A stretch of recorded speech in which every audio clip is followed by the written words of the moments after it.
And then we'll do the screen share.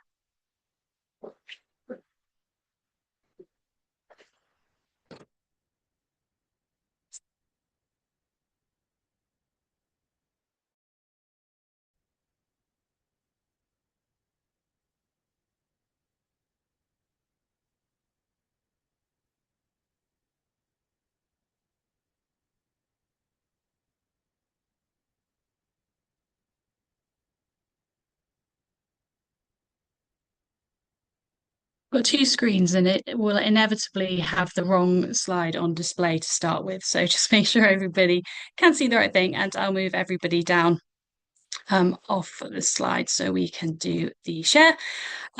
So good morning, everybody. Thank you for joining me today at the on behalf of Building Brands, doing the GA4 webinar today, how to make sense of GA4 and getting the most out of your data. So start with a little introduction.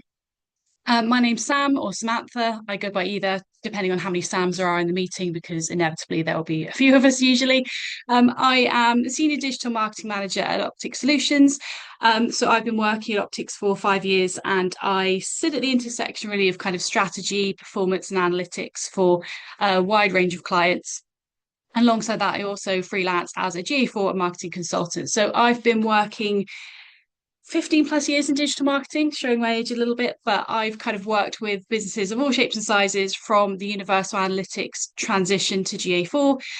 Figured out the other day, putting this presentation together, I've delivered over 200 hours of GA4 training, and this has been from the switch from Universal Analytics across to GA4, ongoing training for agencies, marketers, businesses, individuals. So a lot of what we're going through in the training today comes from the training sessions we've done in the past. So the questions people ask, the common issues that we see that crop up time and time again. Also recently just was awarded in the class of 2026 with Beamer 100 in the strategists and consultants category, which I'm quite proud of. So I put that in there as a cheap plug for the image of the introduction. And we don't have time for it. You've got an hour today, so it's quite a full-on session. But before we get started, if you want to pop a message in the chat, just to say, what your name is, what your role is, how long you've been using GA4, and if the answer to that question is rarely or never, that's absolutely fine. You'd be surprised how often that is what people say in in these training sessions. I looked at it once, and I try and avoid it wherever possible. So, just for a bit of context for everybody to have there. And this is what we'll get out of the session today. So I've tried to leave time for Q&A at the end. We'll see how we go. But what I don't want this session to be about is here's where you'll find this, here's where you'll find that, because that's fine if you need to get to specific numbers. But the problem is then you leave the session and you think, oh, she didn't tell us how to get to this, or oh, I covered that, but not this particular report that I need. So I want this to be less about the procedure, more about the thought process and how you can make the decisions that you need with the data you've got available in GA4. And again, just another housekeeping note as well. I will be sending these slides around via Dave at Building Brands. So some of these slides are quite text heavy, and that's by design, so you can have them to review afterwards. So if we get to a slide that's got a lot of text, please don't think you've got to remember everything or frantically write down all the definitions. The reason we put them together like that is so you can take these away and you can reference these slides afterwards. So kick things off. I've put the problem with most GA4 use, and most people use GA4 based on the training sessions I've done in the past is very much like we used to use Universal Analytics. So Universal Analytics was very much, here are all of your reports, which one do you want to look at, or what information do you want? Whereas GA4 is much more customizable. It's much more the way I heard it described once is Universal Analytics is for marketers, GA4 is for developers, which isn't entirely wrong, I would say. It can be a little bit of a rabbit hole. So the main thing I would say when you're using GA4, rather than thinking what report do I need, where do I find this information, it can be a rabbit hole. So start with your goal. What is it you're looking to achieve? What information is it that you want to gain from GA4? Just have a quick check at the chat before I move on, just to make sure that there's nothing I need to pick up. Updates from GA4. Perfect. Yeah, like I say, I think it's surprisingly common in these sessions for people to say, I've used GA4 once and then I never used it again, or as little as possible. But hopefully by the end of the session, people will be much more confident about where they get the information they need. So kicking things off, what GA4 is essentially telling you. So before I get into reports and metrics and all that kind of stuff, I wanted to take a step back and think about what GA4 is actually measuring. So at its core, it measures user behavior essentially. So how did people get to your website? What did they do when they were there? What pages did they visit? What actions did they take? And ultimately, did they do what you want them to do on the website? So, did they buy? Did they book? Did they inquire? Whatever it is you want to do. So, GA4, I think it's less about traffic and numbers and it's more about answering these questions. So, everything we're going to look at today, reports, events, conversions, custom reporting, anything like that. It's essentially just helping us answer these 5 questions more effectively. And you can build reports or you can have metrics that answer these 5 questions in a simple manner. You'll have some businesses that pull in all sorts of data and answer it in a much more complex manner. But ultimately, these are the questions people are asking is how did they get to our website? What did they do when they were there? Did they take our key actions? And ultimately, did they become a customer? And then you've got the follow up from there, which we'll talk about that separately.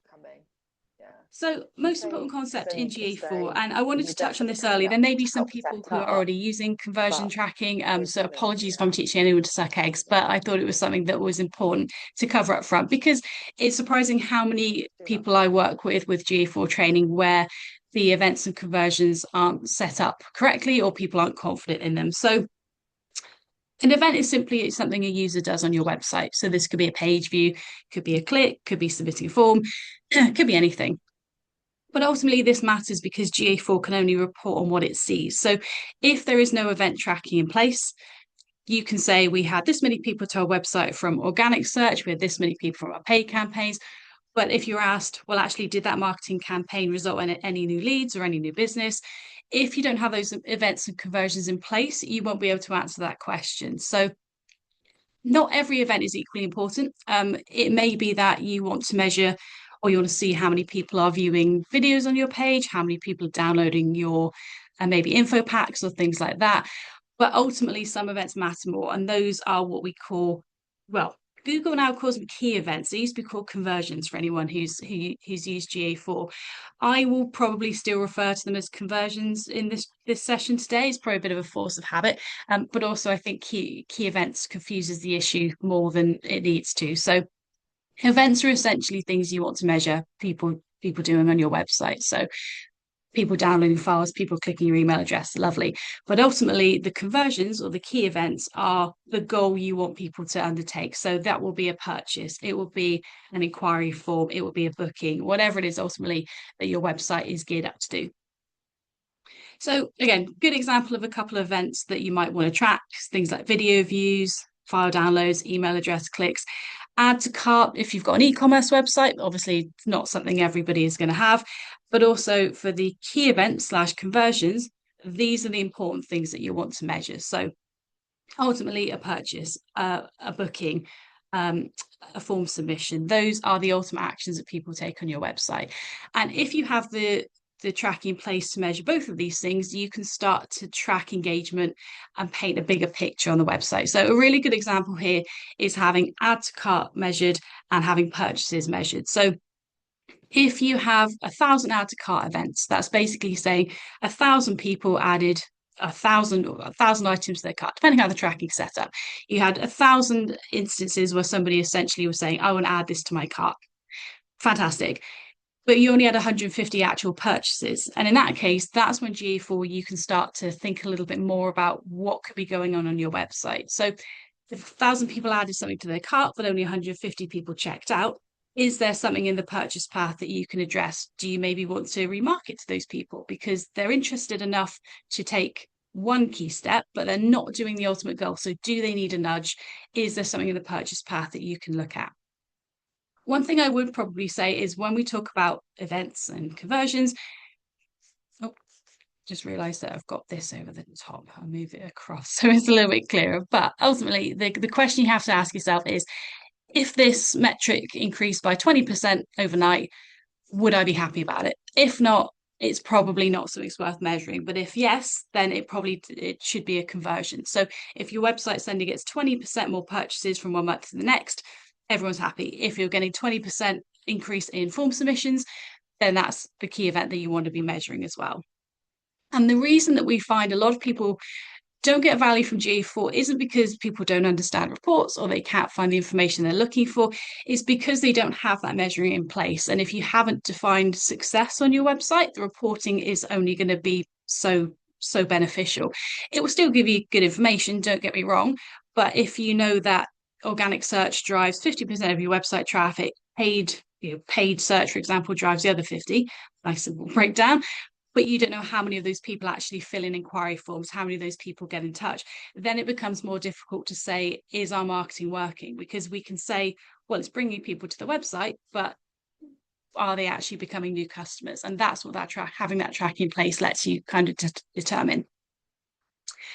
So just one again for the chat, maybe, or something for everyone to have a think about is think about your own website and what is the single, I say single most important action. Some people might have multiple actions, but ultimately, what is the action you want people to take on your website? Again, pop in the chat if you're happy to share. But one thing that I wanted everyone to kind of end this section on is 3 checks that I think everybody should do, especially those of you, you may be in a situation where you've maybe inherited a GA4 account that's come from somebody else. In those cases, sometimes there's tracking in place. People aren't quite sure if it's right. But there's 3 conversion checks I think every business should do. So number 1 is, are you tracking actions that matter? So if you are a service business, for example, and you want form submissions, is that being tracked on your website at the moment? Yes or no? Are those conversions being recorded accurately? So if you have that on your website and you can see we got 100 inquiry forms last month, according to GA4, but actually the sales team say, actually, we only saw 50 come through, is the data accurate? And that's the kind of thing that tends to come up in cases where, like I say, people have inherited an account from somebody else. There is tracking in place, but without knowing exactly what it is, sometimes people aren't sure how accurate it is. So ask yourself that. Do you think the conversions are being recorded accurately? And can you trace them to a source? So when you look at a report and you can see 10 inquiry forms came through, can you see in GA4 what the source of those 10 forms was?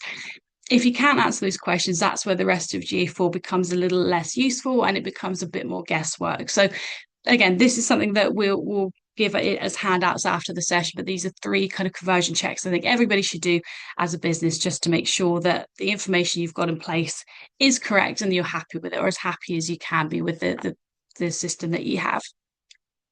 And again, apologies if this is going over old ground for anyone, but I'm just aware that some people on the call may not have set up events before. But if you're in a situation where you want to check, oh, I'm not quite sure what we're tracking at the moment, is there anywhere I can have a look?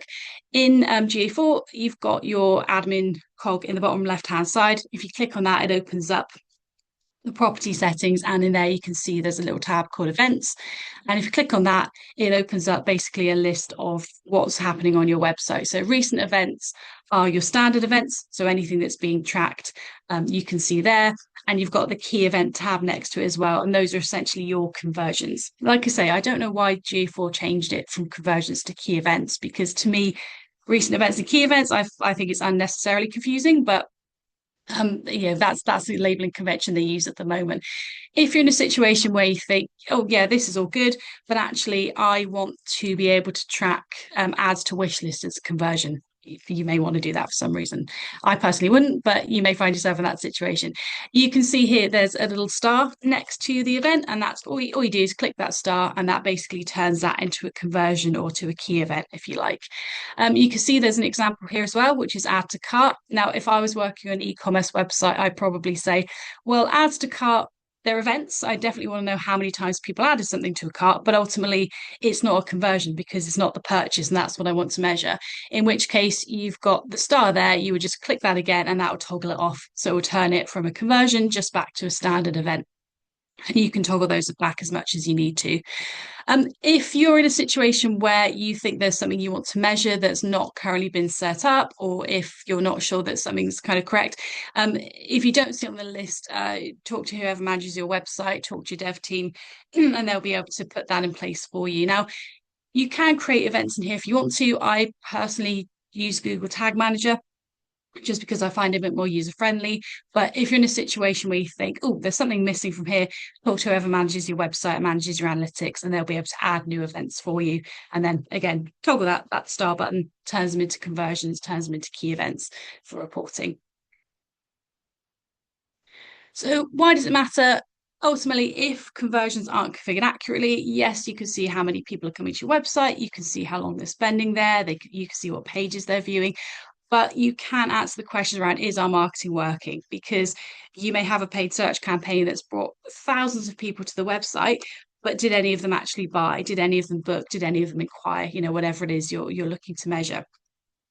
When you've got that data in place, then you can start to say, okay, here's our most profitable channel, or we're spending money over here and actually we're seeing lots of web traffic, but we're not seeing the leads that we want. So, how do we manage that? Do we say we're going to stop doing that campaign, or do we say, well, actually, that campaign brings lots of people to the website? If we bring them back later on, remarketing, or if we follow up with emails, things like that, can we turn them into a booker further down the line? So, having that information in place lets you answer those questions and lets you make those decisions. But without it, ultimately you've only kind of got half of the picture. So definitely something that I think is worth putting in place. And like I say, if you're in a situation where you're not sure what's there or you think something needs to be added, have a chat with whoever manages your analytics or your website, and they'll be able to help you out with identifying that.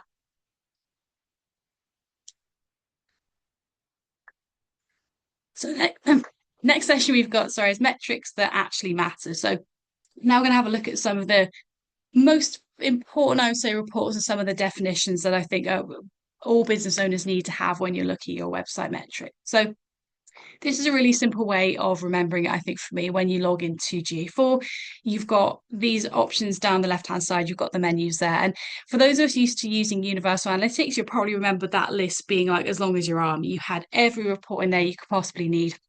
And it was a case of picking the one you wanted. With GA4, it's more a case of here's some of the information.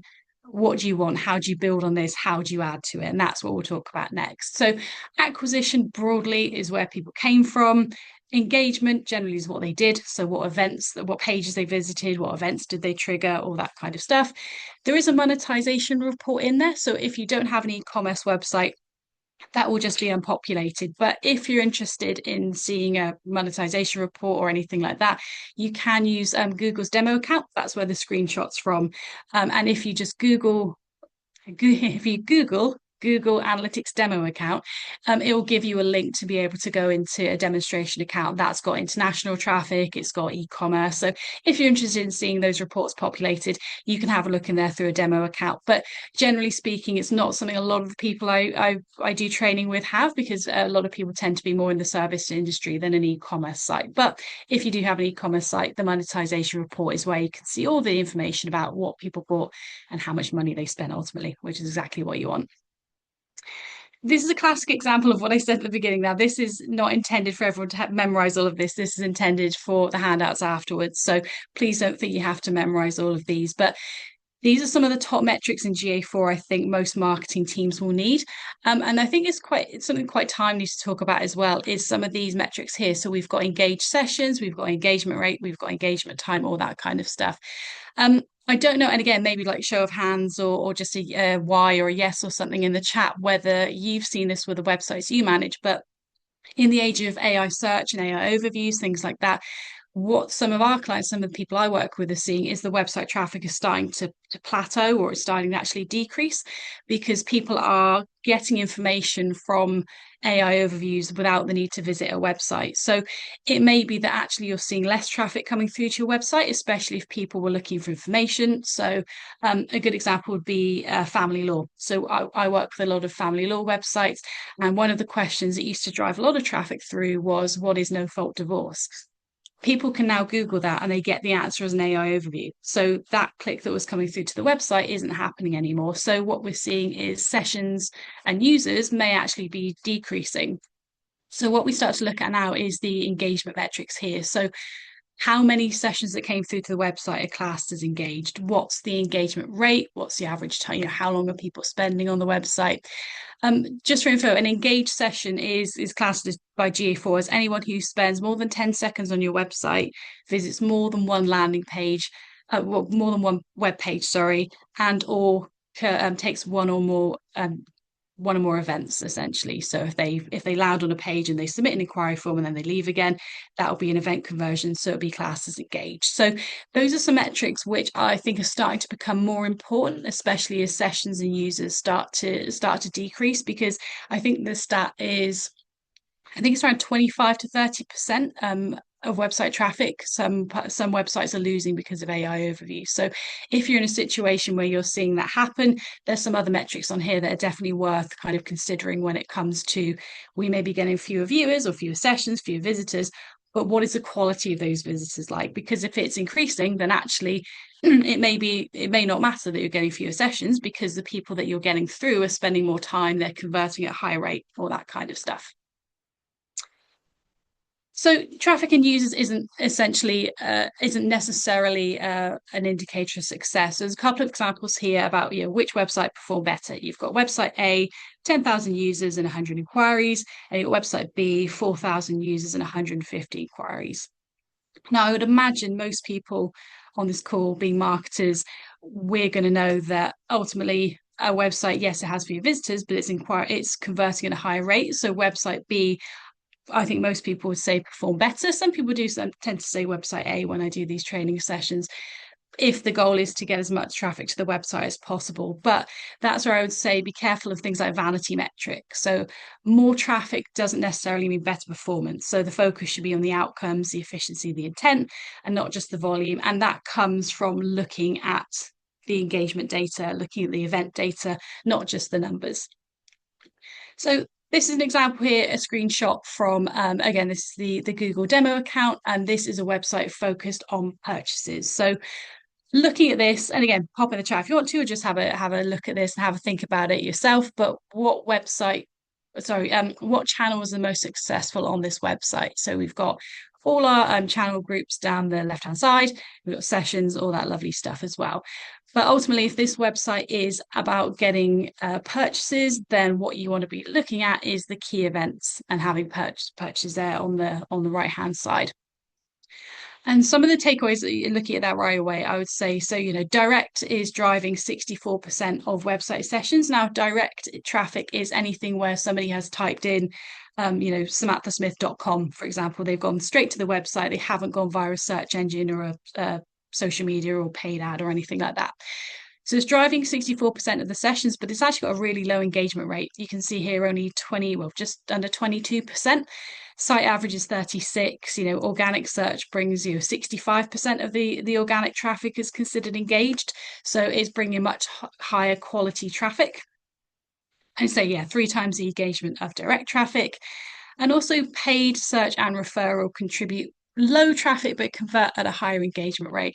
Paid search is anything where you've done a paid ad on Google. So this would be Google pay-per-click advertising. Referral is when they have been referred to your website from another website. So say I had a news article appear in The Guardian, had a link to my website, someone clicks it, it comes through. That counts as referral traffic, and the referral source was The Guardian if I wanted to dig into that report. But again, I'll show you that in a second. So yes, paid search gets less traffic to the website, but it actually converts at a much higher rate than some of these other channels. So in that case, you might think, well, actually, if we can double our paid search traffic, we're going to get proportionally more inquiries than if we were able to double our direct traffic, maybe not direct traffic, our organic traffic, for example. So this is where you can start to have those discussions with where's it better, where do we now focus our marketing efforts, what's working, what maybe isn't working. So if we had paid search, for example, that was getting loads of sessions but zero conversions, that's something to look into as well. Because if you are getting people to the website, they're clicking on the ad, which suggests they're interested in what you're selling, they're engaged with the message. But when they get there, something on the landing page or something about their messaging isn't resonating with them because they're not then converting. So that's something you can look at as well. You can see here we've got a very good conversion rate from paid search, but equally, if you have a very bad conversion rate from paid search, that's something to look into as well. And that's when you can start to pick apart your marketing channels a bit more and say, this is working really well. Here's what's working not so well. What do we take away from that? Do we switch one off, focus on the other? Do we optimize? How do we make those decisions? But having this information in place is essentially where you would get that data from. And the one report I think answers most marketing questions based on the training sessions I've done, is traffic acquisition. So this is probably one that a lot of you have used. It tells you where the users have come from. It tells what channels got the most sort of engagement.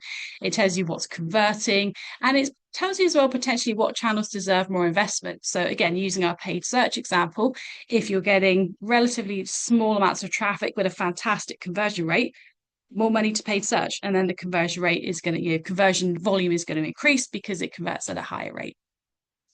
And there's a couple of things I think it's worth touching on in the traffic report. So again, left-hand side, you've got your acquisition and your overview, all those kinds of things in there. And it's in the acquisition tab that probably aware you find the traffic acquisition report.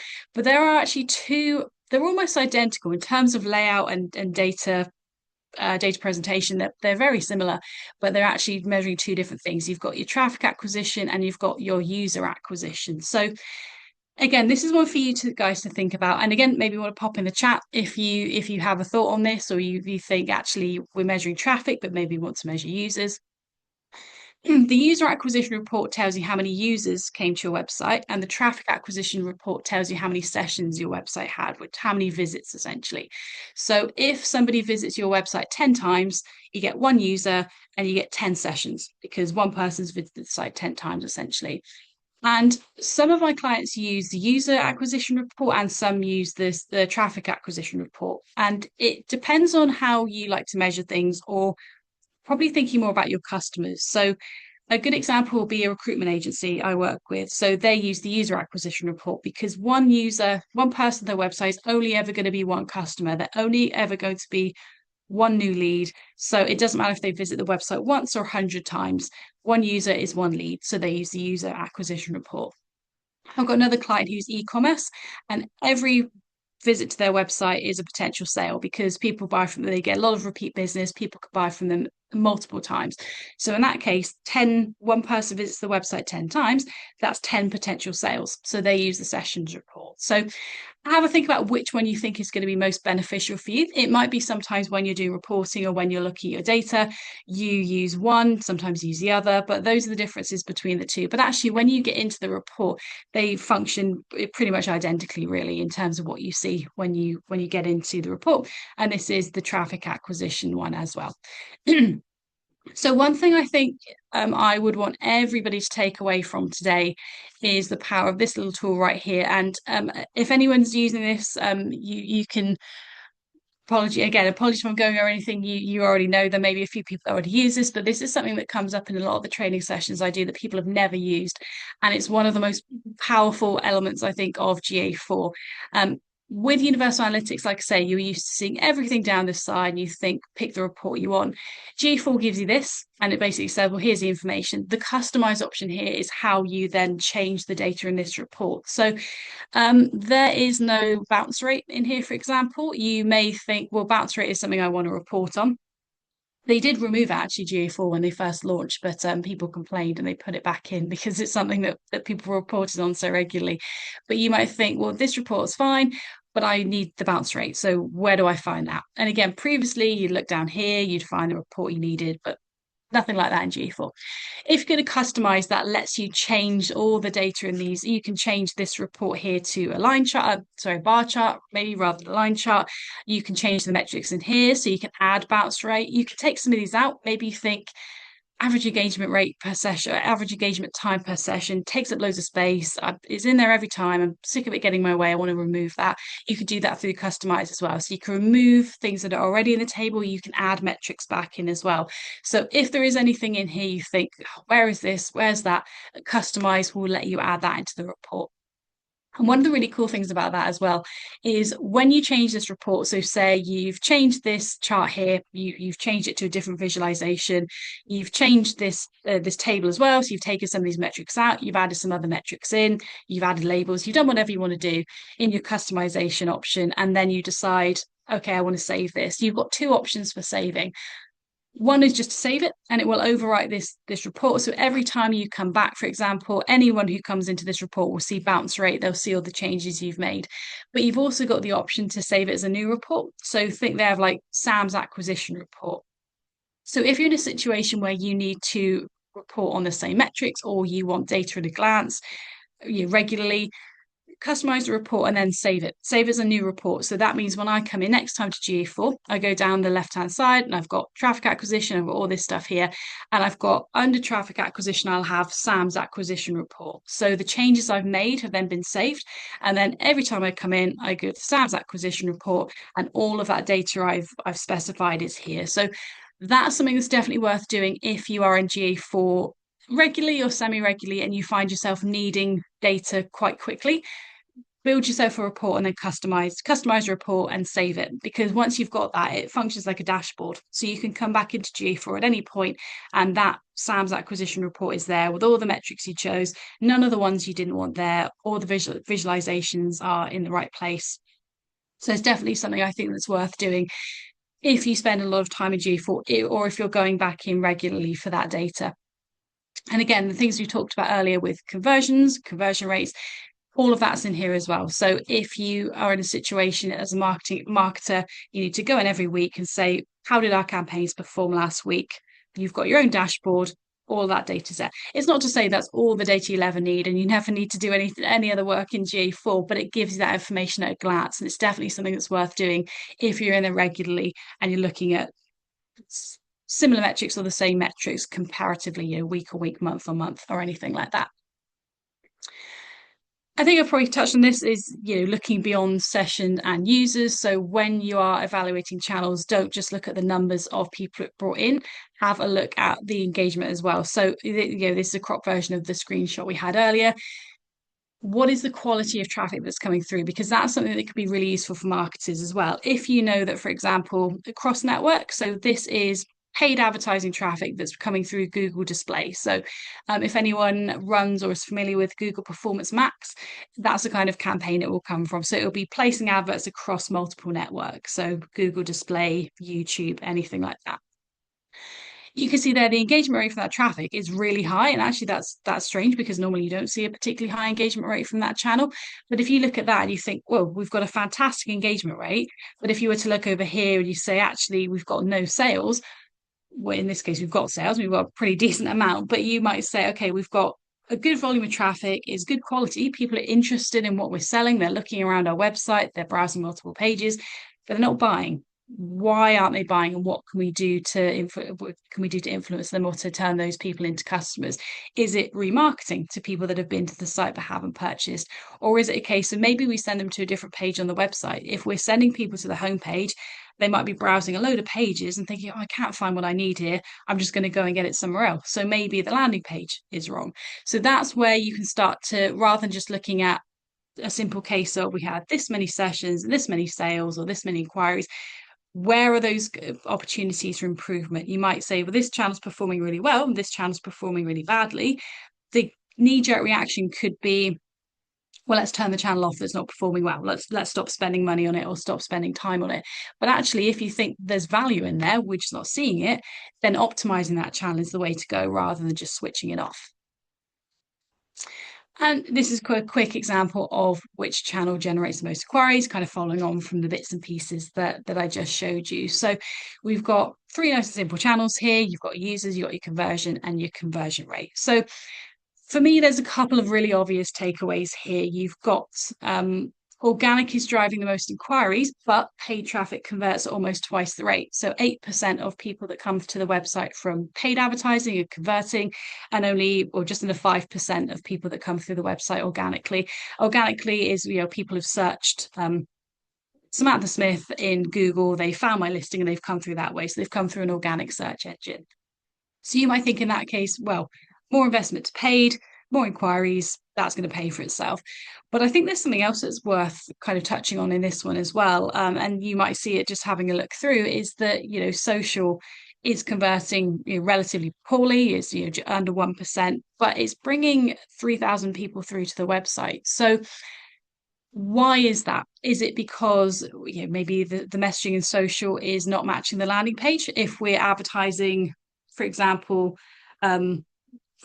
fantastic prices, a range of products, and they come through to the website and the sale we were promoting has ended and the products are really limited because we've sold out of most of them. That kind of mismatch of messaging and landing page can cause people to not convert. So the obvious reaction might be, well, let's stop paying for social advertising because it's converting badly. But I would look at that and say, why is it converting badly? And if you look at everything and you think, well, no, the messaging's bang on, the landing page is bang on, the website is fantastic, then maybe it's just a poorly converting channel and it might be something you don't want to invest in. But I would look at that and say, is there a reason it's converting badly? If we can improve that, we're bringing 3,000 users to the website. If we can get them converting at the same rate as paid at 8%, I can't do the maths, it's a Monday morning, but that's the kind of thing where suddenly you're getting a lot more conversion through. So don't just look at the data in GA4 and think, here are the winners, here are the losers. Think, where are the opportunities? Because that's where you can really, I think, refine a lot of campaigns that you have with that data from GA4. So it's not just a case of how people are engaging with the ad, it's what are they doing when they come through to the website. And I think that's the part of the user journey sometimes performance marketers miss. They can say, well, we had a fantastic click-through rate and we had loads of people to the website, but what are they doing when they get there? And that's the other part of the puzzle. And that's how you then start to say how the marketing is performing, not just how the standalone ads are performing, but how they're actually performing in terms of what people are doing when they beyond the advert click. And yeah, what your website is leaving clues is the way I've worded it here. Sometimes with GA4, I find it can be a little bit like a case of playing detective. And you might say, we're getting lots of people to this page, or we're seeing this happen, but why are we not seeing the results? Or we've suddenly got loads of inquiries. Where have they come from? It doesn't have to be negative, it can be positive as well. You might say we've had big boost in traffic. Where did those people come from? And one of the reports that is really helpful for this kind of thing is pages and screens. So this is in your engagement report. So the example I mentioned earlier, we had acquisition, we've got engagement, and in there's a report called Pages and Screens. It's called Pages and Screens because GA4 does also measure app data. I don't have a single client that has an app and a website standalone. We just have websites we deal with, but that's why it's called Pages and Screens, because if you have got an app, you can put the app traffic in here as well. So if anybody does have a website and a standalone app, GA4 can combine both those sets of traffic if you want to. But this shows you what pages are getting the attention. So views, as you'd imagine, that metric is just saying how many views that page had in this date range. And again, we can see here things like views per user. So how many times are people viewing the page? How many events and key events took place on that page? Again, this can all be changed. I mean, I haven't got it in this version because it's a slightly different report, but if you have the customize option there, you can change these metrics if you wanted to. So you can say, I want to add in again, bounce rate, for example, here, you can add that in using the customization option if you want to. Just one thing to mention, actually, while I think about it, the customization options isn't here for me because this is the demo account that I don't have rights to edit, understandably. But if you should see customization, so if you are in the GA4 account of your business and it's your website that you manage, it means you don't have sufficient permissions. So just talk to whoever manages your website. They might just need to bump up your access. If you're an admin, you'll have it. If you're a viewer, you won't have it. So if you're in a situation where you want to customize a report, but you don't have the option, it's a permissions thing. So again, talk to whoever manages your GA4 account or your website, and they'll be able to sort that out for you. But another thing I think is quite useful in this report is it also shows underperformers. So you can see this one here where you've got the forward dash and nothing else. That's the homepage. So anything it's basically your domain slash the next stage of the URL. So if you see nothing after it, it just means that's because it's the homepage. But you can also see things which are underperforming. So you might have a piece of content that you've written. A good example would be we work with some finance companies, and if you've just published a piece of content about the latest budget and all the wonderful things that the government have announced for businesses, and you're expecting that to do really well, and actually you look at it, you say nobody's visited this page. Why is that? And what can you do? Do you want to make it more prominent? Maybe it's on the homepage banner or something like that. But that tells you that people aren't finding their way to content. And that could be something you look at for services as well. If you're a service provider and you've got, again, law firms are a really good example. You've got 50 services and sub-services. What pages are people visiting? So what are your kind of the ones people have most interest in, and which ones are getting no visitors? Because if they're not getting any visitors, do you need to be more proactive in advertising those services?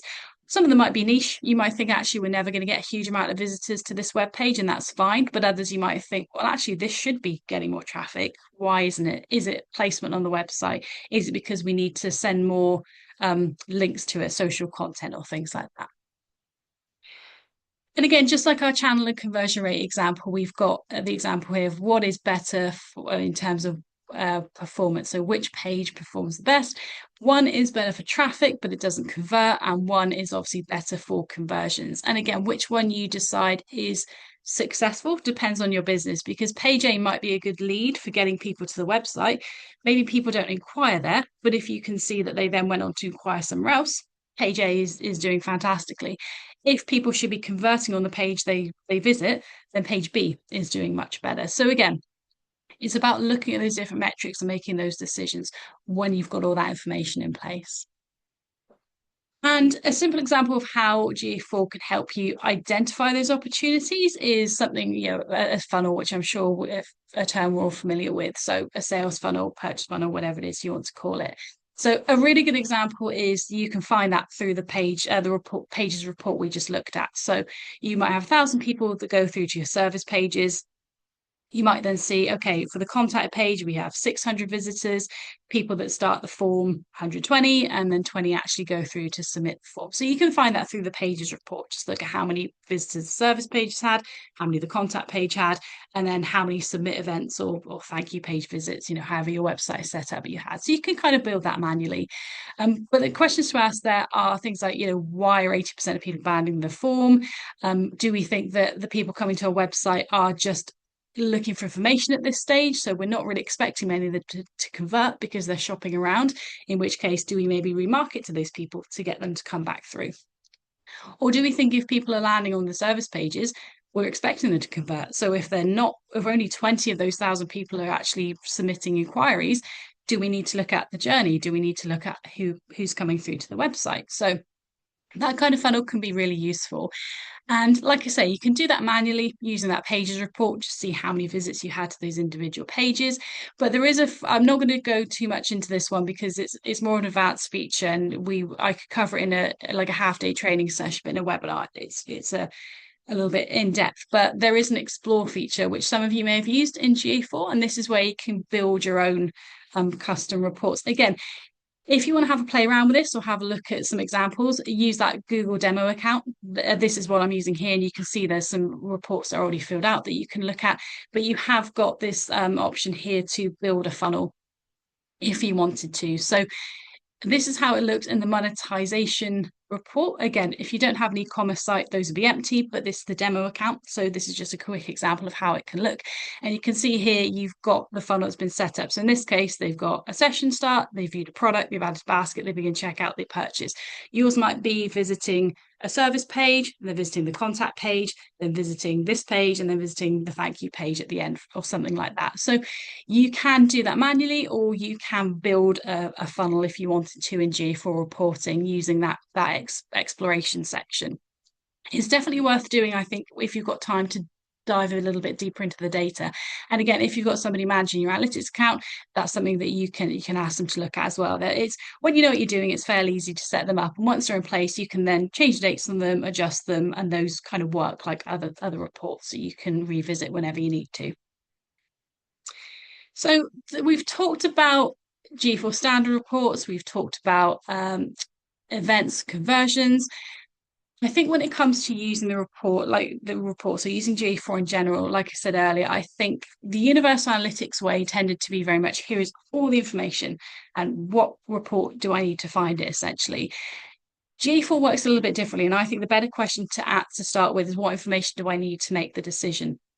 And there's a couple of really quick wins there. So ultimately, if your question is my marketing working? If you're running campaigns or you're being proactive, is it working? And then the traffic source report is going to give you the answer, or user acquisition if you're looking at individuals, and then how many are converting, what's the conversion rate, that sort of thing. If you want to know which content is performing best, that pages report we just touched on, that's going to give you the answer, which content is performing badly. If you've got thousands of pages of content on your website, maybe your news articles or insight posts, it's probably worth saying, actually, if we set the dates for the last 12 months, are there any pages that have had no visitors in 12 months? In which case, should we just get rid of them? Do we need them on our website? Or should they be getting visitors? In which case, how can we make them more accessible? How can we drive people to them a little bit more? Or how can we make them more visible to search engines? Where are people dropping out? So again, pages, that conversion funnel we just talked about, that will let you know if you think people should be going from service to contact to inquiry form. You can build a funnel to see how many people are dropping out. Is there a pinch point? If everybody drops out on the inquiry form when you ask for reams of information, maybe it tells you the contact form is too long, needs to be simplified. One of the best selling products, that'll be one for e-commerce. And you look in the monetization report for that one because it will tell you how many sales you've had in each category, what products are making the most money. My simple framework really for building reports, something for you guys to take away, is have think about these kind of three questions. So first, what are you analyzing? Is it where the traffic's coming from? Is it what pages it's visiting? Is it which campaign it came from? Is it device? Are you looking at mobile traffic versus desktop traffic maybe? What behavior are you measuring? So is it the number of people or the number of sessions to the website? Is it how many purchases you had or leads or bookings or whatever it is you're measuring? Is it engagement? That's the kind of thing you would look at in that section as well. And ultimately, what outcome matters. So you found how people are coming to the website, you found the pages they're viewing, you found out what they're doing, and what is it those people should be doing, and are they doing it? Ultimately, is the question you want to be asking. So, last section to move into is a few tips and quick wins for you guys to take away. And these are these are things I've kind of put together based on all the training sessions I've done, especially recently with some changes to GA4, just to give you a few, like I say, quick wins. I think it's definitely worth being aware of when you're using GA4 because these can be really big time savers or just really useful features when you're looking into the data.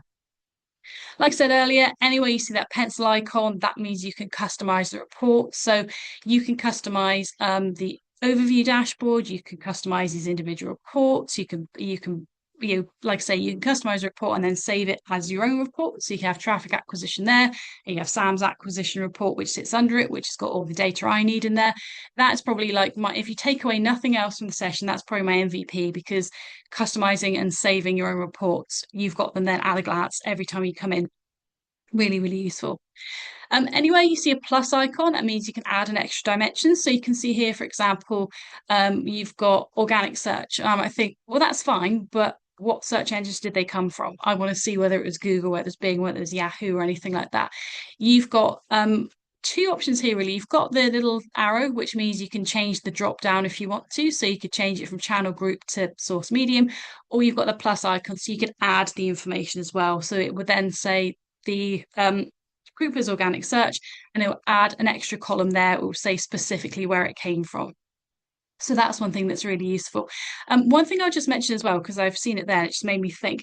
There is a new channel you may have seen in GA4 called AI Assistant. And what GA4 have started to do now is they are categorizing traffic that comes from chatbots. So ChatGPT, Claude, Perplexity, anything like that is now being put in an AI Assistant channel. So that's quite useful to see how much traffic you're getting from things like ChatGPT and chatbots.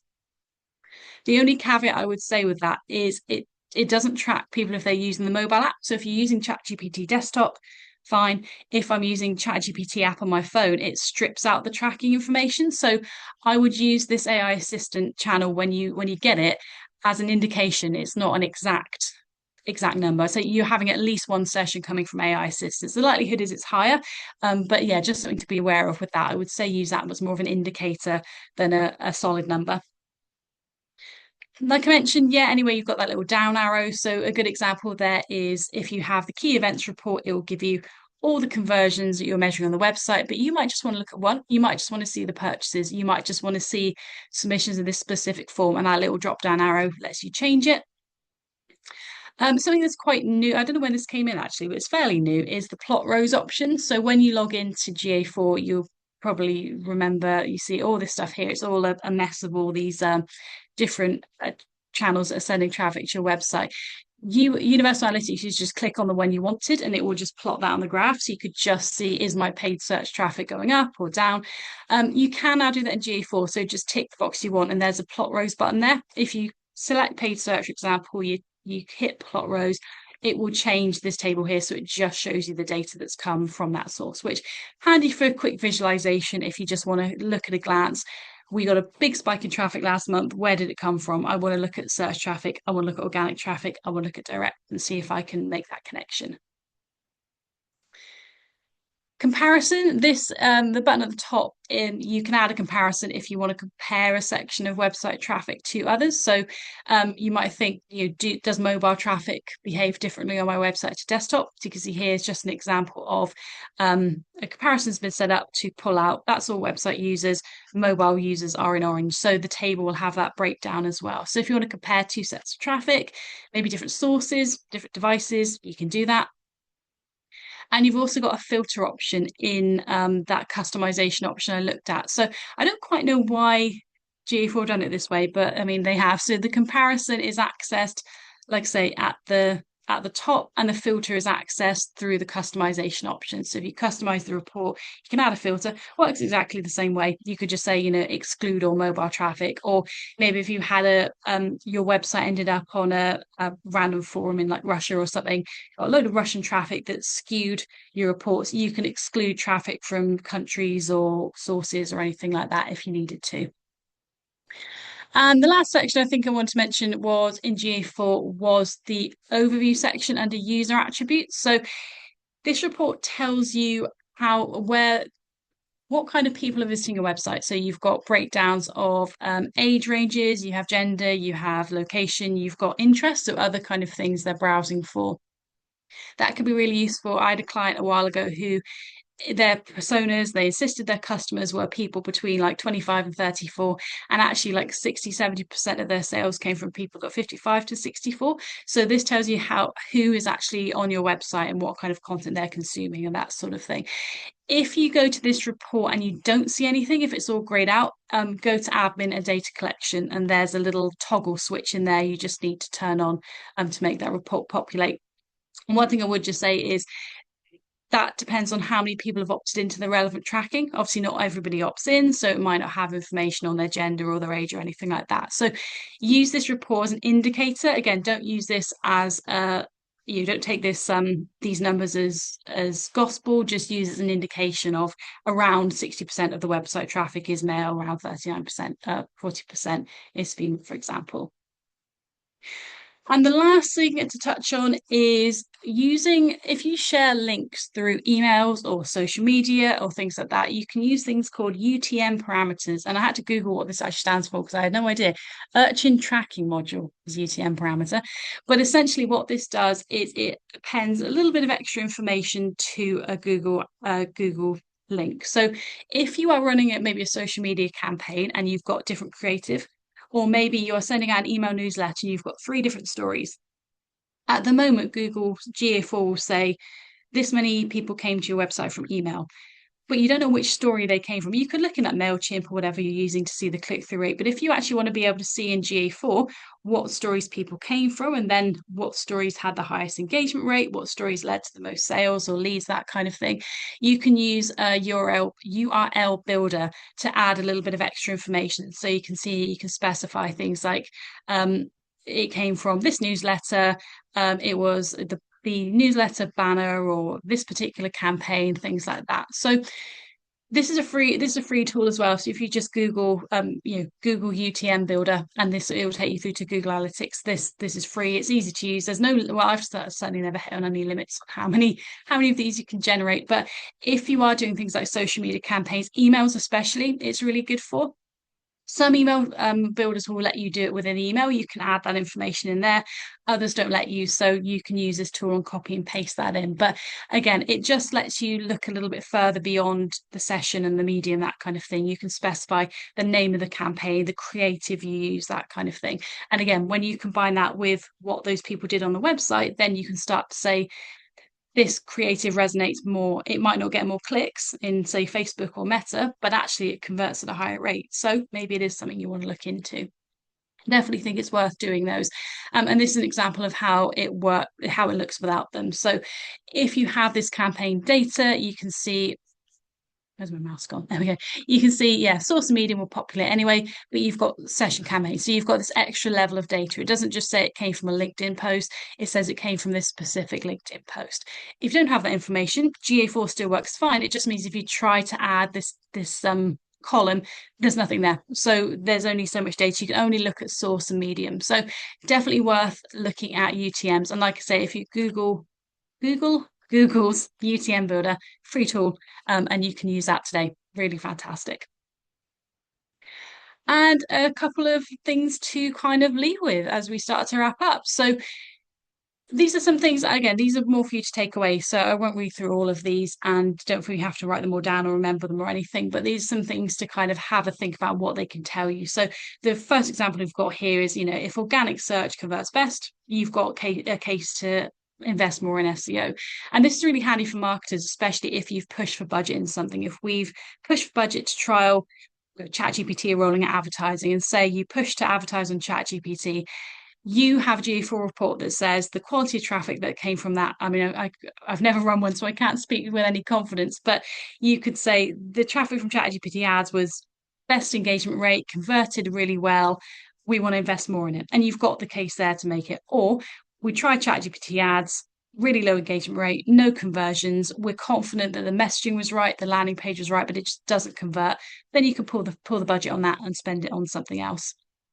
And a few examples here as well. So, a good one is returning visitors. So, if you are getting, this is something we do a lot with paid advertising. If you find that sometimes people, if they've never heard of you, they're not going to click on their ad and suddenly book with you. They need a bit more kind of reassurance. So, returning visitors might need a little bit more prompting. And here are 5 things to do this week. So, a couple of things to leave you with. Check that your most important conversions are being tracked. Review which channels are generating the most inquiries. Look at your top landing pages. Look for pages where people are dropping out. So if a lot of people are dropping off of a particular page, is there something wrong with that page you need to address? And I would also suggest customizing one report as well. So maybe make your own acquisition report with all the information that you need on there as well. And again, some key takeaways. So making sure that the events and conversions are configured correctly. Like I say, I bang on a lot about it in these sessions, but ultimately it is so important to have that information because GA4 is only as good as the information it has. And if you're missing that kind of context, you're only seeing part of the picture. So I definitely recommend making sure that happy with all that. Looking beyond page views, so session accounts are fine, but actually, what are the people doing when they're there? Answering business questions, don't just monitor numbers. It's easy to do, but actually, if you can take things away and use that to inform marketing, much better. And turning insights into action. And this is one last thing to kind of wrap up with. I have got a GA4 health check and audit offer, which I'm running for anyone who attended the Building Brands session today. So Dave from Building Brands will be in touch with the notes from today. He'll send you this link as well. But there's a discount offer if anybody on this session wants a run through of their GA4 account, because like I say, we do a lot of training for people who have inherited accounts, and there are some things people are not sure of or was set up years ago when GA4 kind of took over from UA, and nobody's really been confident in the data. And ultimately, being sure your data is correct is ultimately what is going to give you the confidence in your reports, or as accurate as it can be with things like privacy and tracking. So happy to do an audit on those accounts. And like I say, have a look at conversions, attribution, look at your settings, all that lovely stuff. I will send that out to people separately. And that was it. Thank you very much for bearing with me and going through this. Hopefully it was helpful. Like I say, let me just quickly shut this down because we've got a few minutes left if anybody does have time for a Q&A. But one thing to take away is, sorry, I'm just cancelling my screen share so my face comes back. When I send this email to Dave at Building Brands, he will send you my email address as well. So if anybody has any questions, because I do appreciate sometimes it's a lot to take in, and afterwards you think, oh, I wish I'd asked this, or I've got a question about that. You'll have my email address, so do feel free to ping me a message if there's anything you think of. But we're actually 1 minute over, so I will let everybody go. Like I say, if there are any questions, feel free to email me. You'll have my email address afterwards. Hopefully that was useful. And thank you, everybody, for your time. And enjoy the rest of your day. Thank you, Sam. Thank you.